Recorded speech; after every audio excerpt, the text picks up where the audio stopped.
Assalamualaikum warahmatullahi wabarakatuh. Jumpa kembali lagi dengan saya Udin dalam channel Kim Ude. Asiknya belajar kimia. Materi hari ini adalah pembahasan soal PAS, penilaian akhir semester, sifat koligatif larutan.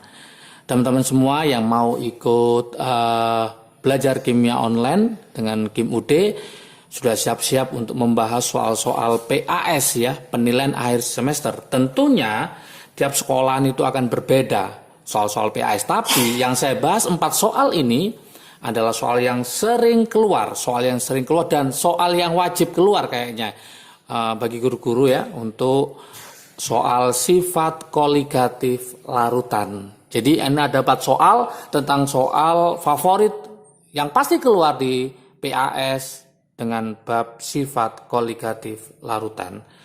Oke, seperti biasa sebelum saya bahas, like, subscribe, dan komentarnya. Juga lonceng ditekan supaya tidak ketinggalan video terbaru dari Kim Ude. Oke, kita mulai soal yang pertama. Nanti soalnya bisa dilihat di deskripsi di bawahnya ya. Silakan, nanti linknya akan saya kasihkan ya. Oke, teman-teman semua, untuk soal PAS sifat koligatif larutan, kita mulai soal nomor 1. Soal nomor 1, sambil saya bacakan soalnya, nanti kita analisis apa langkah-langkah yang harus dilalui untuk bisa menaklukkan soal-soal sifat koligatif larutan ini. Soal nomor 1. Yang diketahui apa ini? Yang diketahui saya bacakan.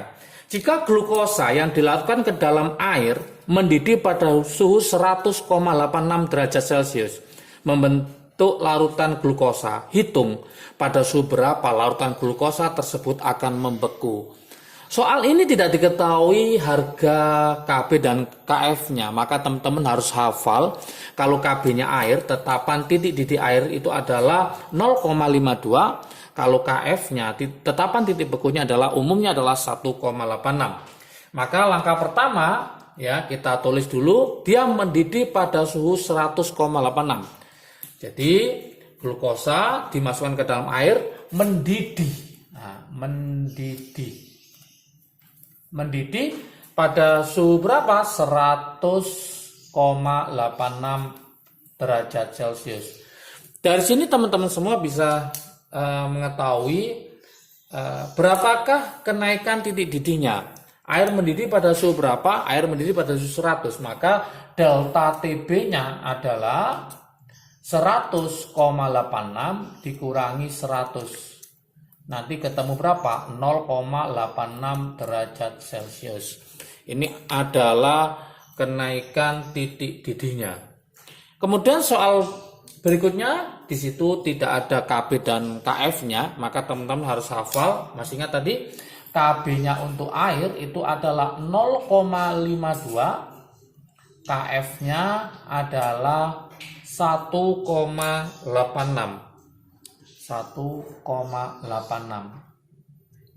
Oke, yang ditanyakan adalah berapakah lautan glukosa ini akan membeku? Berarti yang ditanyakan adalah titik bekunya, yaitu apa? Yang ditanyakan adalah TF-nya, titik bekunya berapa? Kalau ada soal seperti ini, maka trik asiknya teman-teman semua yaitu bandingkan. Trik asiknya di sini tinggal kita membandingkan saja. Membandingkan apa? Yaitu delta TB dibanding delta TF. Berarti kita bandingkan delta TB dibanding dengan delta TF. Rumusnya ini adalah M dikali dikali Kb dibagi M molal ya, dikali Kf. Oke. Kita coret M-nya, kita coret, kita masukkan angka-angkanya, sudah selesai. Delta TB-nya adalah 0,86. Delta TF-nya kita cari dulu. KB-nya adalah 0,52 dibagi KF-nya adalah 1,86. Oke. Secara matematik maka bisa kita tulis mencari delta TF itu sama dengan 0,86 dikali 1,86 dibagi 0,52. Nah, teman-teman hitung nanti ketemu berapa? Ketemu 3,076. Jawabannya bukan ini. Kenapa? Ini masih penurunan titik beku atau delta TF. Yang diminta di soal adalah berapakah titik bekunya. Ingat, air membeku pada suhu berapa? Membeku pada suhu 0. Maka dapat kita simpulkan mencari delta TF itu rumusnya adalah karena pakai air berarti 0 derajat Celcius dikurangi titik bekunya. Berarti mencari TF-nya, titik bekunya adalah 0 dikurangi delta TF. Oke, dari sini maka bisa kita masukkan titik bekunya adalah 0 dikurangi hasilnya delta TF adalah 3,076. Maka titik bekunya yang ditanyakan adalah min 3,076. Inilah jawabannya, ya. Jawabannya min 3,076. Oke, mungkin ada pertanyaan dari teman-teman semua, yaitu gimana kalau satunya itu elektrolit, satunya itu non-elektrolit? Maka gampang, larutan elektrolit itu ada faktor Van Hoff-nya. Jika nanti ada soal ternyata yang diminta adalah delta TF dibanding delta TB. Yang satunya ini non-elektrolit, satunya elektrolit. Misalkan seperti ini soal kemungkinannya. Maka yang atas itu tetap M dikali KF.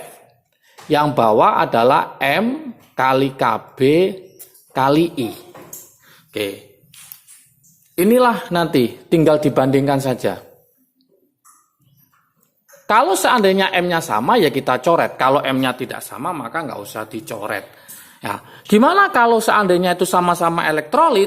Nah, maka yang atas juga dikali I. Berarti M kali KF kali I, M kali KB kali I. Intinya nanti kalau ada dua, KB sama KF muncul bersamaan, maka trik asiknya adalah teman-teman tinggal membandingkan. Oke, soal nomor 1 sudah berlalu. Kita ke soal nomor 2. Soal nomor 2. Soal nomor 2 ini berkaitan dengan tekanan uap. Ini yang paling kadang-kadang ditakuti ya. Kenapa kadang-kadang kebalik. Mencari P itu P0 kali XP apa P0 kali XT. Atau delta P itu P0 kali XT apa kali XP. Ini harus ingat-ingat ya. Soalnya saya bacakan ya. Oke. Tekanan uap jenuh air murni pada suhu 20 adalah 18 mm Hg. Apabila pada suhu yang sama sebanyak 120 gram zat X dilarutkan dalam 800 gram air, tekanan uap larutan menjadi 16,42 mmHg. Hitunglah berapakah MR-nya. Ya, kita analisis ini tekanan jenuh air, tekanan uap jenuh air itu namanya adalah P0. Jadi P0-nya diketahui di sini adalah 18 mmHg. Yang pertama. Kemudian berikutnya, apabila pada suhu yang sama sebanyak 120 gram zat X, berarti yang mau dilarutkan, maka saya tuliskan gram terlarutnya adalah 120 gram zat X. Nggak tahu ya siapa dia karena kita ditanyakan MR-nya. Dilakukan dalam 800 gram air, berarti gram pelarutnya itu adalah 800 gram. Gram pelarut air. Oke. Menjadi tekanan uap larutan berarti P saja. P-nya berapa? 16,42 mmHg. Kalau teman-teman masih bingung memasukkan P apa P0, ingat trik asiknya di sini. Nah, trik asiknya ya. P0 itu pasti lebih besar daripada P. P0 lebih besar daripada P. Jadi nanti kalau di soal ada tekanan-tekanan, teman-teman bingung mana yang P0, mana yang P, maka ingat P0 harus lebih besar dari P. P0-nya ini 18, P-nya 16,42. Yang ditanyakan di sini berapakah MR-nya? MR dari zat X. MR dari zat X ini berapa?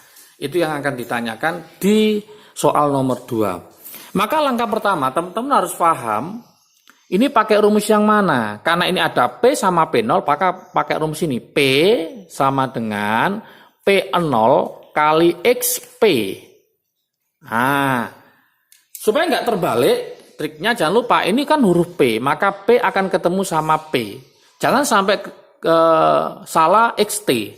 Ya, P dikali P0 kali XP. Kemudian mencari XP, berarti kesimpulannya kalau dari sini mencari XP berarti rumusnya adalah apa? Yaitu P dibagi P0. Berarti P-nya adalah 16,42 dibagi berapa? Dibagi 18. Oke, kalau teman-teman hitung maka hasilnya adalah jelek ya, tapi nanti aja. Berarti nanti kita biarin aja ya, kita pakai rumus XP aja. Mencari XP itu rumusnya masih ingat, yaitu NP per NT ditambah NP. Mol pelarut dibagi mol total, yaitu mol pelarut ditambah mol pelarut. Angkanya kita masukkan ke sini, XP-nya kita ganti ya. Ini nggak usah kita cari hasilnya, kita masukkan sini aja. Berarti 16,42 dibagi 18 sama dengan mencari NP. Nah, ini saya tulis saja sini. NP kita cari dulu aja supaya gampang. NP-nya adalah GP dibagi MR. Berarti GP-nya berapa? 800 dibagi MR-nya air kan 18 ya. Berarti sekitar ketemu nanti adalah 44,44. Nah, NP-nya sudah ketemu, kita ganti ke sini. Berarti NP-nya adalah 44,44. NT-nya kita cari ditambah 44,44. Moga-moga nanti pas PAS teman-teman angkanya bagus ya. Ini angkanya memang lumayan agak ribet, tapi nggak apa-apa. Penting konsepnya paham, maka urusan angka itu tinggal menyesuaikan saja ya. Kemudian secara matematik kita kalikan ya, kalikan silang. Berarti nanti 16 kali 42, berarti nanti ketemu 16,42 NT mol terlarut ditambah 16,42 kali 44,44 itu hasilnya sudah Kim udah hitung ya, 729,7 sama dengan 18 kali 44,44 ini kita bulatkan totalnya adalah 800. Berarti 16,42 NT secara matematik sama dengan 800 dikurangi berapa? 729,7. Berarti 16,42 mol terlarut itu sama dengan hasilnya adalah 70,3. Berarti mol terlarutnya tinggal kita bagi 70,3 dibagi 16,42, maka hasilnya adalah 4,281. Ini masih apa? Masih mol. Yang diminta adalah berapakah MR-nya. Nah, kita masukkan ke rumusnya. Ingat, mencari mol itu rumusnya adalah gram dibagi MR. Berarti kesimpulannya mencari MR rumusnya adalah gramnya dibagi molnya. Nah, gramnya di situ ketemu berapa gram terlarutnya? 120. Berarti nanti hasilnya adalah 120 dibagi berapa? Molnya adalah 4,281. Maka hasil akhirnya adalah ketemu 28. Inilah MR yang ditanyakan. Jadi nanti teman-teman kalau angkanya bagus, yang penting paham langkah-langkahnya sudah bisa. Gimana kalau larutan elektrolit? Maka nanti ada faktor Van Hoff-nya, ada I-nya, maka I-nya kita taruh di NT sini kali I. Seandainya ini larutan adalah elektrolit. Kalau bukan elektrolit maka nggak ada I-nya, maka rumusnya hanya XP sama dengan NP per NT plus NP. Oke. Itu perbedaannya larutan elektrolit non elektrolit. Gimana kita membedakan elektrolit non elektrolit? Di channel Kim UD sudah lengkap. Silakan lihat video larutan elektrolit non elektrolit. Oke, yang sudah bergabung dengan belajar kimia online untuk persiapan PAS, ini harus semangat ya. Karena apa? nilai semester pertama ini digunakan nanti untuk mendaftar di jalur SNMPTN undangan, sehingga nilainya harus bagus. Baik kelas 10 maupun kelas 11 ya, terutama kelas 10 sama kelas 11 harus mulai siap dengan sekarang belajar untuk persiapan PAS. Kebanyakan PAS-nya akan dilaksanakan pada akhir November atau awal Desember. Persiapkan mulai dari sekarang ya, supaya nilainya nanti bagus. Materi apa yang belum bisa atau mungkin bab apa yang belum bisa nanti belajar bersama Kim UD. Nanti nomor kontaknya saya taruh di bawah juga di deskripsi ya. Oke, soal berikutnya kita ke nomor 3. Oke. Soal nomor 3 ini tentang rumus empiris dan rumus molekul. Ini juga langganan ya, soal-soal PAS ya, soal-soal penilaian akhir semester. Ini harus juga wajib dikuasai ya. Soal nomor 3 tentang rumus empiris dan rumus molekul. Saya bacakan soalnya. Oke. Rumus empiris suatu senyawa karbon adalah CH2O. Di sini sudah diketahui rumus empirisnya. Rumus empirisnya adalah CH2O. Oke. Apabila sebanyak 90 gram senyawa tersebut, 90 gram senyawa tersebut, berarti ini namanya adalah gram telarutnya. Sebanyak berapa tadi? Yaitu 90 gram. 90 gram. Dilarutkan ke dalam 200 gram air. Karena air sebagai pelarut berarti gram pelarut atau GP. Sebanyak 200 gram air sebagai pelarut. Larutan tersebut akan mendidih pada suhu. Mendidih. Mendidih berarti dia adalah TF-nya. Titik bekunya, TB-nya mendidih. Mendidih pada suhu berapa sini? Yaitu 101,3 derajat Celcius. Berarti dari sini kita akan bisa menghitung berapakah kenaikannya. Ingat, air mendidih pada suhu berapa? Pada suhu 100 derajat Celcius. Berarti ada kenaikan sebanyak berapa? Mencari delta TB-nya adalah TB-nya si larutan dikurangi TB-nya si air. Oke, larutannya tadi 101,3 dikurangi air berapa? 100. Maka hasilnya adalah kenaikannya sebanyak 1,3 derajat Celcius. Ini adalah kenaikan titik didihnya. Jika KB air adalah 0,52, KB-nya air adalah 0,52, yang ditanyakan adalah tuliskan rumus molekul senyawa itu. Apa rumus molekul dari senyawa tersebut? Ini yang akan ditanyakan. Oke, gimana cara menyelesaikannya? Ingat ya, kita nanti akan mencari rumus molekul itu pakai panduan ini. Masih ingat rumusnya? Rumus empiris dalam kurung N itu sama dengan rumus molekul. Ini rumus empiris dalam kurung N sama dengan rumus molekul. Kemudian kita lanjutkan lagi di sini, yaitu apa? Rumus empiris dalam kurung N itu sama dengan MR. Nah, berarti nanti MR itu ternyata sama dengan rumus molekulnya. Nah, ini. Karena rumus empiris dalam kurung N sama dengan MR, maka langkah pertama teman-teman harus mencari MR-nya. Kalau MR-nya udah ketemu, tinggal kita masukkan saja ke rumus empiris, udah selesai. Berarti langkah berikutnya, yuk kita cari MR-nya. Pakai bantuan apa? Pakai bantuan sifat koligatif larutan. Yaitu apa? Delta TB, rumusnya adalah M dikali KB. Delta TB sama dengan molalitas kita jabarkan gram telarut dibagi MR kali 1000 per gram pelarut dikalikan KB. Tinggal kita masukkan delta TB-nya itu ketemu 1,3, gram telarutnya 90 dibagi MR-nya kita cari kali 1000 dibagi 200 kali KB-nya adalah 0,52. Oke, 1000 sama 200 kita coret tinggal berapa? Tinggal 5 ya.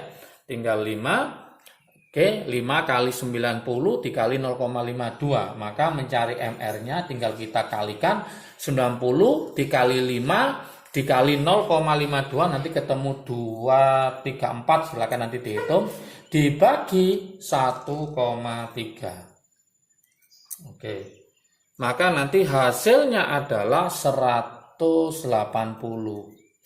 Oke. Ini adalah MR-nya. Setelah kita ketemu MR-nya, langkah berikutnya teman-teman mencari apa? Mencari rumus empiris hubungan dengan MR. Berarti rumus empiris dalam kurung N itu sama dengan apa? MR.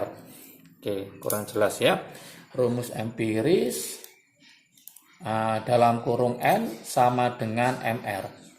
Kita masukkan rumus empirisnya tadi apa? CH2O dalam kurung N sama dengan berapa? MR-nya ketemu 180. AR-nya C sudah hafal saya yakin ya. C itu 12. H itu 1 kali 2 berarti ketemu 2. O itu adalah 16. Oke, dalam kurung N sama dengan 180. 12 tambah 2, 14 tambah 16 berarti 30N sama dengan 180. Maka N-nya ketemu berapa?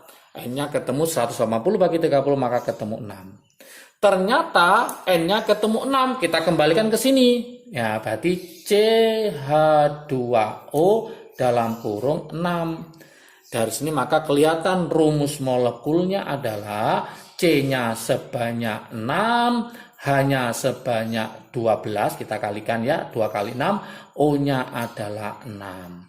Berarti C6 H12 O6. Inilah jawabannya rumus molekulnya ya.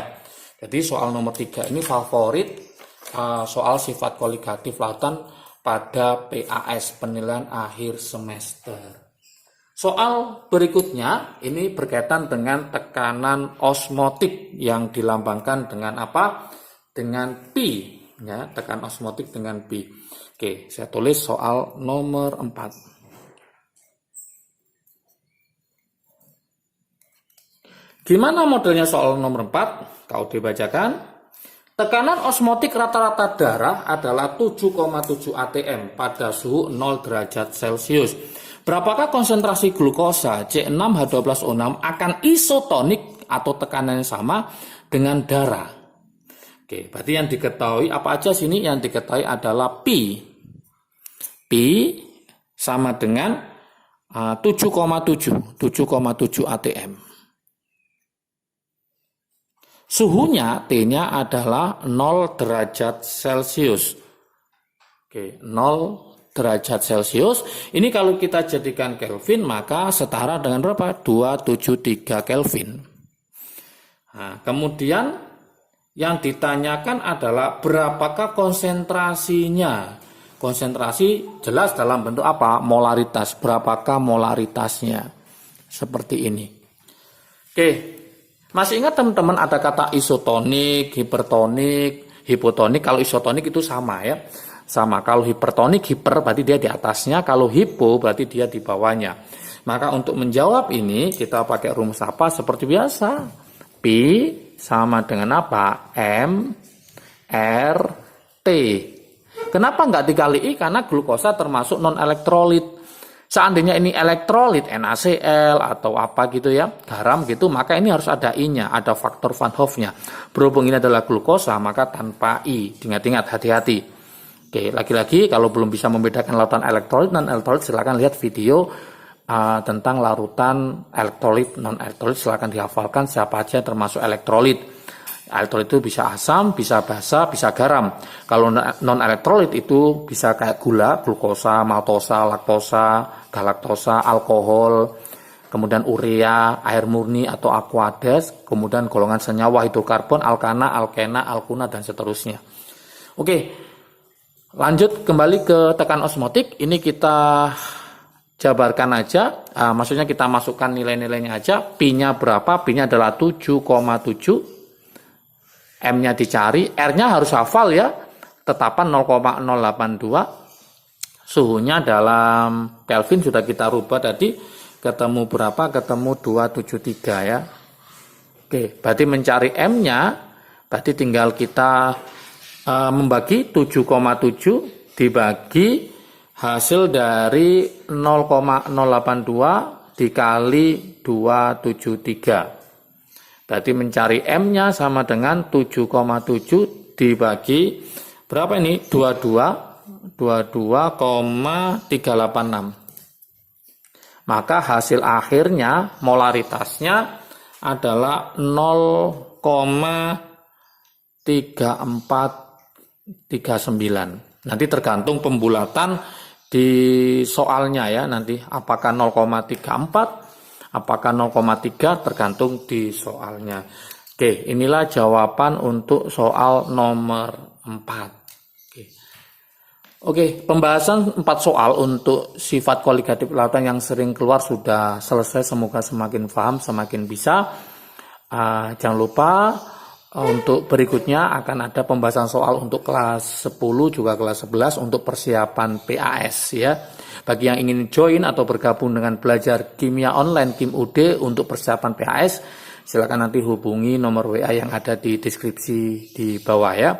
Oke, soal juga silakan dilihat linknya di deskripsi juga. Oke, semangat belajar, sukses selalu, salam sukses dari Kim UD, asiknya belajar kimia. Assalamualaikum warahmatullahi wabarakatuh.